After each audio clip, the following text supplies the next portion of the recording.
90% of millionaires build their wealth through real estate. So why are so many people in Hawaii sitting on the sidelines? In today's episode, we revealed the playbook wealthy families use and how you can start using it even if you don't think you're ready. Hi, I'm Randy Ihara. And I'm Dan Ihara. And welcome to the Advisor Podcast.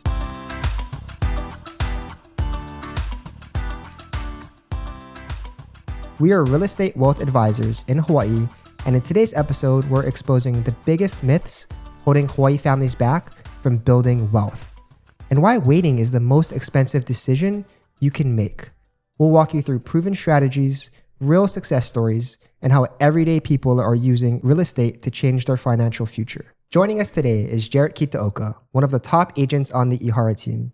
JJ has sold more than $100 million in real estate over the past 4 years, giving him a front row seat to where deals go wrong, and he's found success in his approach around advocating for and protecting clients through some of the biggest financial decisions they'll ever make. He talks about mindset, planning, and the responsibility that comes with building wealth, especially those decisions that impact family, legacy, and future generations. Welcome, JJ. Thanks for joining us. Thanks for having me, you guys. Appreciate it. You know, as someone who's helped hundreds of families buy homes in Hawaii and helped them start to build wealth, whether that be their primary residence or their investment properties, what do you think is the biggest thing that or myth that is holding people back from Hawaii to building wealth through real estate? Yeah, that's a great question. I think the most common thing we typically hear when we're dealing with our clients or just in the general public, right, of people here in Hawaii is prices are too high or it's impossible for us to buy a home or rates are too high. And, you know, when we're dealing with our clients and what we want to kind of focus on is first education, right? I think the number one thing is when you go through generations of people saying this is impossible or you can't do it or there's no way you can do it, you know, over time you start to hear these things and it kind of turns into the truth in their mind, right? Where people start to now believe that it is impossible. So what we want to start with is kind of changing people's mindset, right? Educating them on the process, educating them on how they can get started. And therefore, it is a little bit more attainable when you break it down into steps and have a proven strategy and a proven plan on how to buy a home. So that's kind of what we want to focus on. Yeah, we love to hear that because you're right. A lot of people do think it's impossible to buy here in the island, right?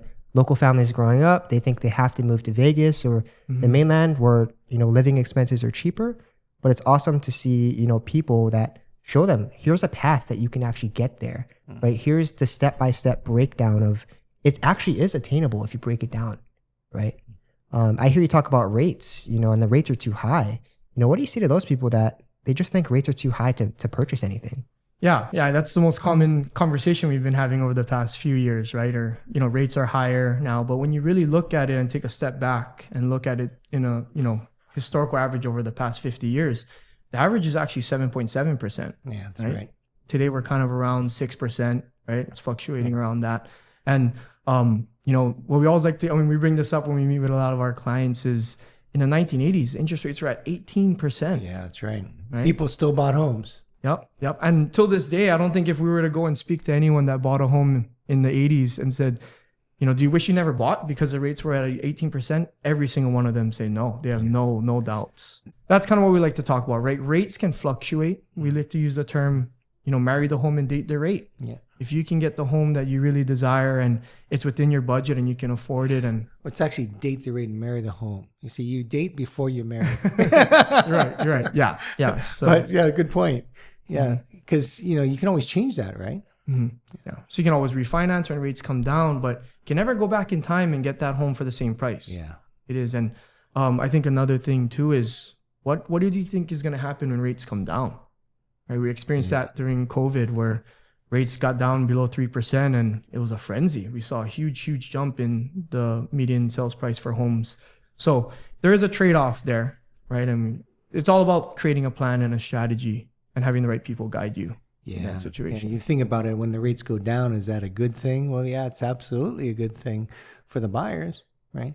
The problem comes though is then if it's a good thing for you, do you think it's good for other buyers? And the answer is yeah. What does that mean? That means there's more competition. Yeah. What happens when you have more competition? Right? The rates go up. I mean, the prices go up. When prices go up, then what happens? Well, then your payment goes up. Yeah. Right. And so it's all a triggered effect. And during those times when the rates come down, you're competing with 10 other buyers, right? Where it's now there's people paying 100,000, 150,000 over the asking price. So there is some trade-off there. And I think it's good to keep in mind what the opposite effect would look like when rates do come down as well. Yeah, it's a very interesting point that you bring up that, in the 1980s, if rates are 18%, right? I wish I could go back to 1980 and buy every piece of property in the neighborhood, right? For $70,000. Right. And now they're worth $1.5 million, right? Yeah. So it just shows you that even if rates are high, it's never a bad time to buy the right piece of property. What would you say to that person that's thinking of, should I wait and save up more money or should I just go now? Yeah, I think it all depends on what that person's situation is, right? I think the first question we ask is, how much money do you think you're going to need to save? Or how much money do you want to save before you make this move, right? And some people will say, hey, I want to save up $100,000 or whatever it may be. The next question we ask is how long do you think it'll take you to save that amount of money? Yeah. The most common answer, or, some of the answers is, I think it'll take me 5 years to save this $100,000, right? And the next question we would ask is, what do you think is going to happen to the home prices over the next 5 years? If you just take the historical average, and I think it's pretty conservative, 4%, right? That home that they're interested now, let's say it's 500,000. In 5 years, it's now going to be 600,000. Yeah. Right? Just because of appreciation and the equity that the home will build.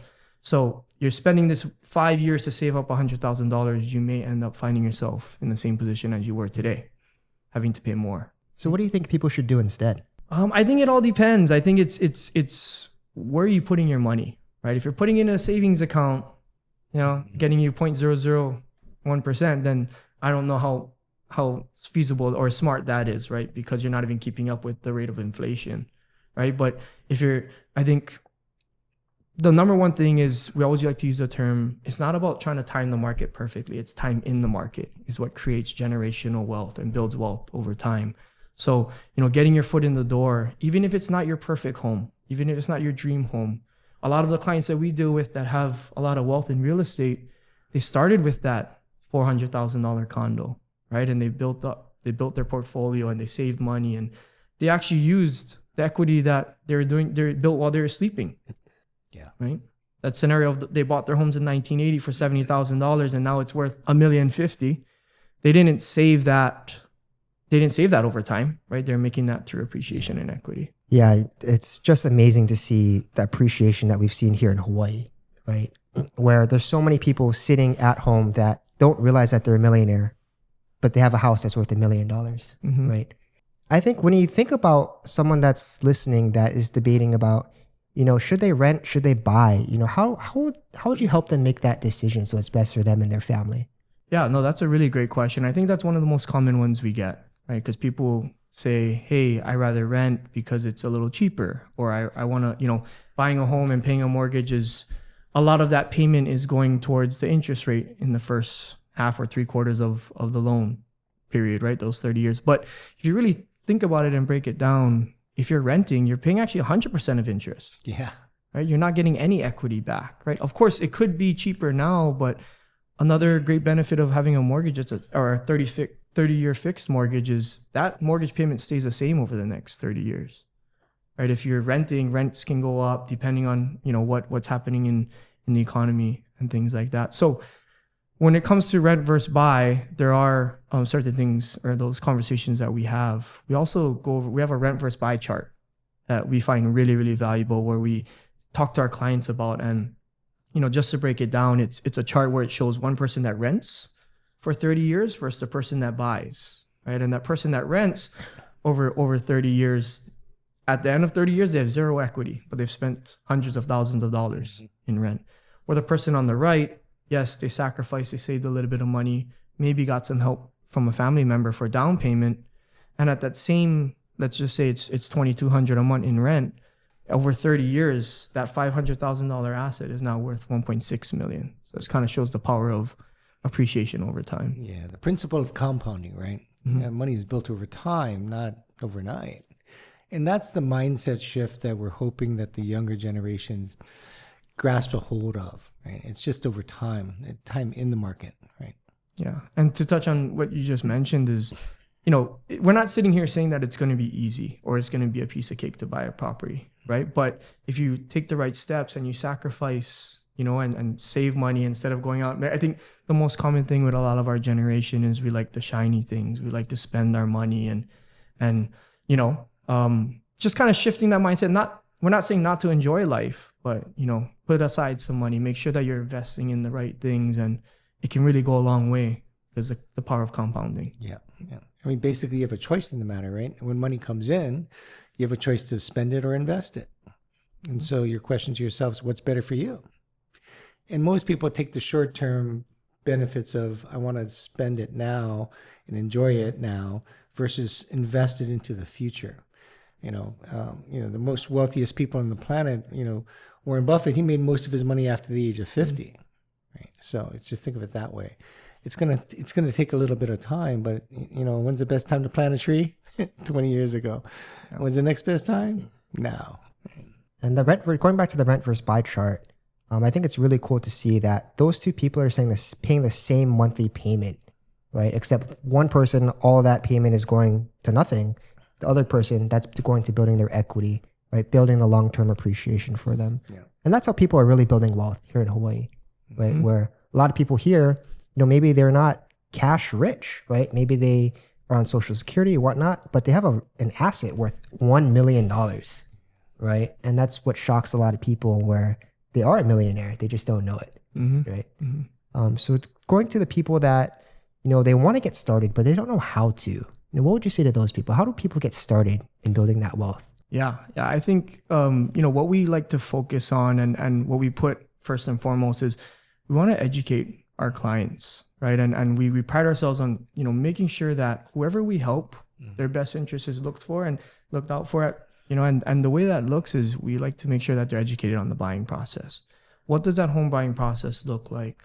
How do we teach them the best ways to protect themselves? How can you protect yourself as a buyer? So part of what we do is, you know, to start the home buying process, to get started, is find someone that, you know, would be a great advocate, and find someone that would be willing to educate you on the process, because that's the first step. Understanding what are the steps, how do you get there, right? And the right group of people will be able to guide you. If I'm listening to this today, how would I know that I found the right person? How do I know that this guy's going to protect me or this girl's going to protect me? Yeah, I think the most common thing we do is we ask, you know, buyers, do you know the 7 ways that you can cancel on a contract? Real estate agents only get paid when they close on a transaction, right? For us, we have a different approach to it. And that approach is that we're always going to look out for your best interests, and we're actually going to teach you the 7 ways that you can cancel on a contract. If there's ever a property that you're interested in and it's not right for you. But Jay, I want to buy a property. Why would I want to worry about canceling on it? I want to buy. Yeah. Why do you keep telling me I should be worried about canceling?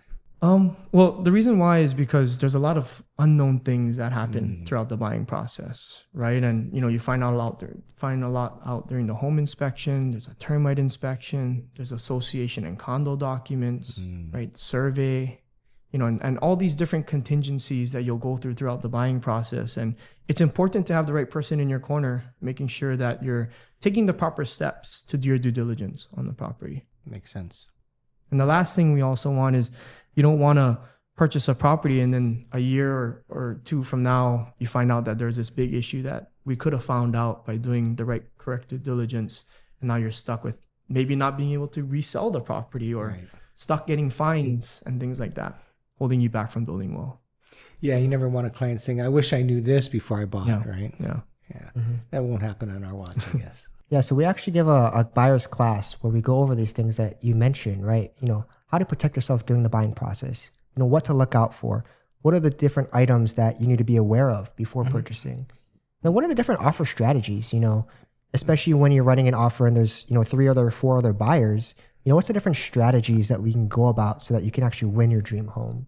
And then, of course, you know, what's the buying process? What are the steps you need to take out for, and who can help me during that process? So, you know, I think you do a really good job of walking a client through those different steps so that it's clear for them, because, you know, it is such a big decision, one of the largest purchases they're ever going to make, right? And so how do you walk them through step by step so that they understand and they have confidence and clarity before taking that next step forward. Yeah. And I think you said it perfectly, right? And I think that's why when we go through the buyer's class, we feel that's very important, because how are you supposed to make the biggest decision of your life if you're not educated on how to do it, right? So educating them on the process, therefore they can make educated decisions throughout the whole process and making sure they get the home that is right for them. We also educate on, the benefits of buying. Can you shed some light on, what are the actual benefits? Why should I buy real estate? Yeah, so I think we spent quite a bit of time talking about the appreciation, right? So that's a big one there. But also buying real estate, you do get quite a bit of financial benefits as well, right? Things such as mortgage interest tax deductions, right? If it's on your principal residence, right? Also, when you sell, you do get capital gains tax exemptions, right? Not a lot of, believe real estate is the only asset that if you were to sell, you can actually get a capital gains tax exemption when selling, right? To protect some of your wealth. Any other things that would really be helpful for someone to know, when buying, and how that helps them actually build wealth for their family? When it comes down to buying, and what's important is to understand it's not only just buying a property. It's important to make sure you're purchasing the right property. Yeah. Right. An important step we like to take is we always like to do strategy sessions with clients. When they first say, hey, I'm interested in buying a home, or I'm interested in investing in real estate. Hey, let's take some time to really understand what your needs and goals are. In order for us to provide you the highest level of service, we truly need to understand not only what is your long-term goal, but what are your short-term goals as well. And really breaking it down that way, where based on your needs and goals will help create the right plan and strategy for you, so that when you do decide to maybe level up in the next few years, or maybe want to buy that single family home in 6 to 7 years, you're on the right path for that, not moving in the opposite direction. Because there's different ways to look at it, right? If you're looking at it for the next 3 years, right? I'm looking to buy, and then 3 years, buy a house, right? Or if, maybe it is a forever home, and those different strategies, it's not a one size fits all. It's always, what are the goals of the family, right? What is the timeline of the family? And how do we tailor a strategy so that it really fits your unique situation, right? I think that there's also a lot of people out there that, they want to buy, but they have good income, they have good credit, but they just don't have down payment. What are some strategies or ways that person could still buy? Yeah, that's a really common thing that we run into, where we have clients or buyers that are interested in buying, and they have good income, they have good credit, but what they're lacking is the down payment. And we specialize in creating plans for people where we help create solutions or plans around maybe getting help from a family member, right? And we deal with the wealthy adult quite a bit, and they have a lot of investment properties, or they have equity in their properties. And some of those strategies that we come up with is, number one, you can get gift funds from maybe a parent or a grandparent or a relative. You can also, your parents can pull out a HELOC on a property if they have a lot of equity to help with the down payment. Right. And third, you can, if you have an investment property that may not be performing at its highest, you can use that property to bless your kids while they're still alive. Almost like creating a pre-inheritance plan. I think a lot of people say, hey, my kids will get it when they're gone, but what if you could bless them while you're still here and get to see them, or actually teach them how to build wealth? When I was younger, when we wanted to buy a home, back in that day, our first home was $365,000, and I didn't have enough down payment. So I borrowed money from my parents. I paid them back, though, with interest. I paid them back, and I made them whole. But I got to get my foothold in a home versus paying rent. That appreciated over time. Then I sold that. Guess what I had? I didn't have enough money still. So I had to go borrow money again from my parents. But my parents had a home that's all paid off. And they were fine with me borrowing money. They pulled out a HELOC from their house, and they gave me that money as a down payment, and I paid them back. Right? But I did that 4 times to get to where we are today. Yeah. So just know that today's demographic, what the data says is that in 1990, there were, what was it, 40%, 50% of the properties were owned. A 35-year-old owned their own home. Today, it's 7%. And it's not because the young folks can't buy because they don't choose to. It's just not as affordable. income hasn't increased to the level that the value of homes have. And that's one of the challenges. And that's one of the reasons why in the news you'll hear a lot of local kids leaving the island to go find a home. We just had a conversation with a couple with 2 kids that moved to Vegas, right? They live in Vegas now. Why? Because they couldn't afford to buy here. But now we're trying to help them unlock wealth for their parents, that they have money in assets that they've appreciated over time. And then they can liquidate that and then help them with the down payment. So yes, today's world, if you're a parent and if you've got equity in your property, know that that could be one of the best ways for your family to teach your family how to build wealth, teach them to be responsible. And I use the word today, adulting.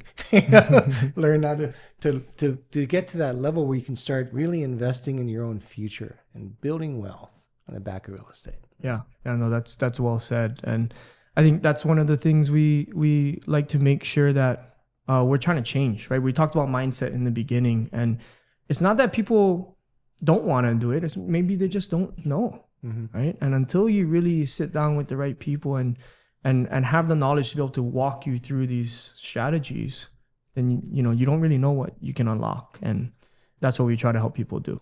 Yeah, you don't know what you don't know. Right? Good point.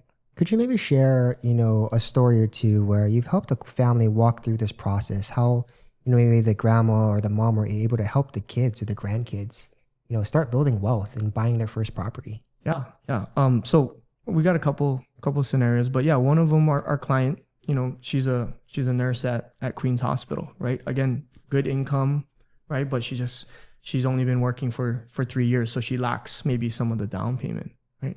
On the other hand, she had a grandma that they have an investment property, but it's just, no one really lives there. They let the cousins stay there here and there, but it's not really making grandma much money either. It's not really performing. So she comes to us and says, hey, what can I do to buy a home, right? I'm making good income, but I can't seem to get my offer accepted, or I don't know where I can start. So what we did was we said, hey, do you tell us a little bit about your family? Does mom or dad or does grandma or grandma own any property? She says, yeah, my grandma, she owns a property. And we said, well, how is that working out for her? She says, grandma's kind of tired of my grandpa's tired of having to do the landscaping and taking care of the yard.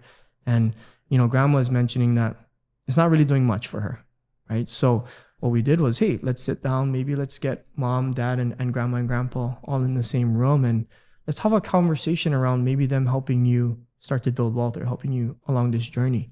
So we met with the grandma and grandpa, and we said, the granddaughter wants to buy her first home, and they're wondering if you'd be willing to help. And grandma says, I've been wanting to help her for the past 10 years. But they didn't have a conversation.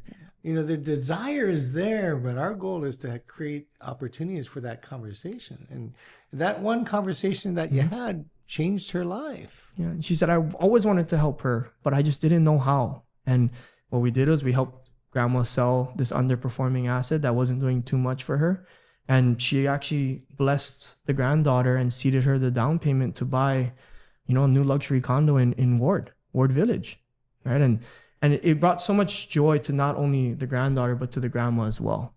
I think, she was just so happy that she was able to help her granddaughter start to build wealth. And it was just great to see. And both parties are very happy later on. Awesome. Yeah, it's a great story because she really is starting to build wealth already instead of waiting until maybe the grandma passes and then she can maybe start, right? But getting a 10, 20, 30-year jump start on building wealth really makes a difference, right? Going back to the power of compounding, right? It really, really makes a difference over time. That's how these people make money.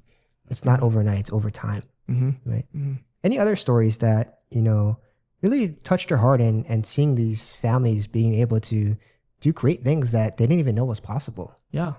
Another good story is we had a family. So it is a little bit more of a complex, strategy that we built, right? But essentially, our client came to us and said, hey, my son is getting married, pretty soon. And we want to make sure he has a home when him and his wife get married, right? And they're just like, oh, we don't know how we can make that possible, right? We have all these properties. So they had one in Palolo, a single family home, and he had an investment property and things like that, but they just lacked the cash, right? And at the time, the son, he had a good job, but he didn't have enough work history, right? So he didn't have those 2 years of income to be able to afford it. So they're kind of pigeonholed with the timing of everything. So we again sat down with everyone and just said, hey, let's take a holistic look at your portfolio, your real estate portfolio, and see what could be possible. We ended up figuring out that grandma had that single family home in Palolo, and she was kind of just overwhelmed with it. It wasn't doing much for her, and she wanted to gift it to her grandson eventually when she passed away.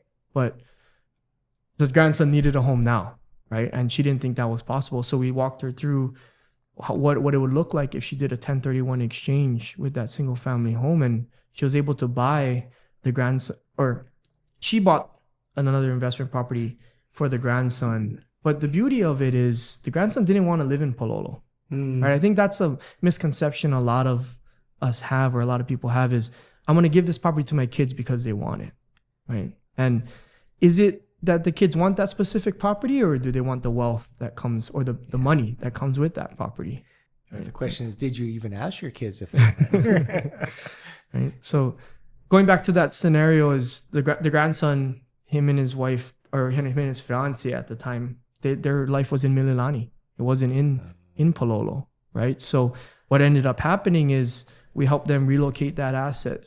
The grandma did a 1031 exchange and bought a single family home in Mililani, and now the grandson lives there. She was going to give it to him anyway, but she created a pre-inheritance plan essentially, and now he's learning how to build wealth. He pays for the property taxes and everything that comes with it, and he's learning how to become a homeowner and things like that. But that's another strategy we've helped people with as well.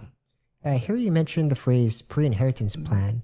If people out there that want to, learn more about that, or how they can get started in building that, how should they go about that? Yeah, I think again, it all comes down to what is their goal, right? And when we speak to the wealthy adult, or the person that has a lot of properties, and they're thinking, what do I do with all of this? Some people do have a plan. Some people, their plan is, hey, it's in the trust and we're just going to let it go down. It'll go to our kids eventually, right? But, I know we talk about it a lot. Over 70% of families fight over real estate. Yeah. And, what if you could have these tough conversations that, going back, I don't think we have enough of these tough conversations, right? The Hawaii style is we don't really talk about our money, or, we don't talk about finances, but having a simple conversation like that can save your family from, arguing or fighting when you're gone. So the pre-inheritance plan essentially is a plan that we help create where, whether it's the mom or the grandparents, mom and dad or grandparents, they have a conversation with their kids and say, hey, these are the assets that are going to be passed down to you, and have them have them have at least a little bit of input on what they would prefer. Because most times it's not what the parents want. The kids don't want what the parents want for them. Yeah. Right. Very true. Yeah. So if there's anyone out there thinking about just wanting to learn more about it, to just explore the option of, is it even possible? You can always reach out to us. We can sit down, go over your options, and just figure out what the different options, the different possibilities are. And from there, at least you have the information necessary to make a good decision. Last question, JJ. What's the biggest takeaway that you've had that you want people out there to know or learn? Yeah, I think the biggest takeaway is to not try to time the market, and really to get your foot in the door, right? Take that first step to I know it's a big jump, but taking that step to get your foot in the door and start building your portfolio in real estate, or start building wealth through real estate. It doesn't need to be that dream home, or it doesn't need to be that luxury condo that you think you're going to live in for the rest of your life, but just get started.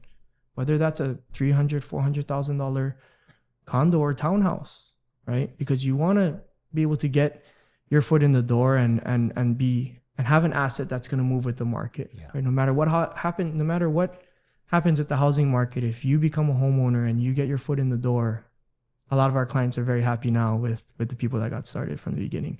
And a lot of the clients that we speak with, the wealthy ones, I always ask them, how did you start your journey in real estate? A lot of them, the most common answer is, hey, it wasn't the property that, it wasn't our dream home, it wasn't our forever home, but we bought that first property, and from there on, we leveled up. So that would be my biggest takeaway or advice for anyone interested. Yeah, it's a very good distinction because, I think you're right. A lot of people want to wait until they can buy their forever house, right, at $1.5 million. But that just seems so distant, so far away that it's not attainable, not achievable, right? But when you get your foot in the door, start building equity, start building wealth that way, that appreciates over time, then you can use that as seed money for a down payment on the next one and the next one, right? So that's, really, really good lesson. Most of our clients when we talk to them, anybody over 50, when you ask them the percentage of wealth that you have in real estate and versus your entire net worth, 40 to 60% of it's in real estate, a vast large amount of it. And why? Because it's appreciated, right? They bought it for X dollars and now it's worth multiples of that X dollars. And to your point, when's the best time to do that? Well, it's always a good time to buy the right piece of property. And, just to kind of touch on that as well, I know we talked about, how are we ever going to be able to afford a home here in Hawaii? Or, we can never, it seems impossible, but that's the way that it becomes possible, right? Buying what you can afford, and over time that increases in value. And then now you buy that $600,000, $700,000 property, and then eventually that increases, and then now you buy your $1 million home, and then you get to your forever $1.5 million home that you just talked about. Could you do a quick breakdown before we end of, what does that starter home look like? And I think a lot of people think that their monthly payment's going to be $5,000, $7,000. Could you break that down a little bit? Yeah. Of course, I'm not a lender or anything like that, but we do deal with it quite a bit. And, what we want people to understand, it is a little bit more attainable than they think it is, right? So for example, if you were to really break it down, let's say you wanted to buy a property that's $400,000, right? And let's say you have $50,000 of down payment. Typically that mortgage at 6% is going to be around, $2,500 a month. If you were to take that, typically a lender would pre-approve you on, 40 to 45% of the debt to income on that, right? So if your mortgage is $2,500, right? Typically, if you were to make $70,000 to $80,000 a year, you could afford a $400,000 property. And I think when we sit in these strategy sessions, or we sit with our clients and we go over what's possible, a lot of their eyes open up when they actually break it down on what that mortgage payment would look like. Right? So for a $400,000 property, if you put $50,000 down, it could be around $2,500. And for a lot of people, that is attainable if you really, really think about it. Every home that we bought at the top of our price point. And the reason for that is somebody wise asked me, do you believe my income's going to rise? And I said, the answer is yes. So if that's the case, if you're pushing the limits now, just know over time it's going to be easier. You're going to have more money, which is good. As long as you save that extra money, then you can parlay that into the next property. And I think a little tip too as well is there are programs that buyers can take advantage of too, right? Where, there's programs such as 2-1 buy downs, and there's, you can buy points down or take advantage of first time home buyer loans and things like that. So, it is attainable. And I think just finding the right people and people that are willing to advocate for you and educate you on the process, like how we do, I think really goes a long way in making buying a home attainable here in Hawaii. Well, thank you, JJ. Appreciate your time. Thank you guys. That was fun. Thank you. It's an honor to be on it. Thanks for tuning in to the Advisor Podcast. If you got value from today's conversation, be sure to check out our previous episodes to learn more about how we can help families build wealth, protect wealth, and pass it on through real estate. And if you had somebody in mind during this time that we were together today, please share that with them. We look forward to catching you on the next episode. Aloha.